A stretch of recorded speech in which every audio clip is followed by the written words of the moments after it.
코로나19 신규 확진자가 100명대를 유지하고 있습니다. 하지만 감염 경로를 알 수 없는 비율이 여전히 높아서 안심하긴 이르다는 지적도 나옵니다. 취재기자 연결해 자세한 내용 살펴보겠습니다. 박영찬 기자. 네, 보도국입니다. 네, 100명대 이하로 떨어질 것도 같은데 여전히 100명대입니다. 코로나19 상황 자세히 정리해 주시죠. 네, 8일 기준 국내 코로나19 신규 확진자는 136명으로 누적 확진자는 총 21,432명입니다.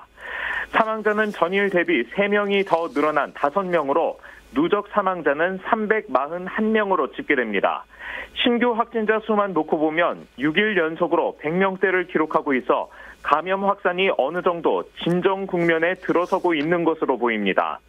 무엇보다 신규 확진자의 감소세가 수도권에서 두드러지고 있다는 점에서 2.5단계 수준의 고강도 사회적 거리두기 같은 방역 대책이 효과를 내고 있는 것으로 보입니다.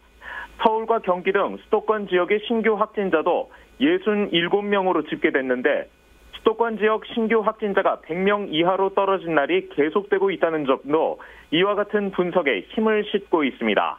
이렇게 신규 확진 사례는 소폭 둔화되는 모습을 보이고 있지만 사망자가 계속 발생하고 있는 것은 우려되는 부분입니다. 전일 2명이 숨진 데 이어 하루 사이 5명의 사망자가 발생하면서 코로나19로 숨지는 사람들의 숫자가 늘고 있기 때문입니다.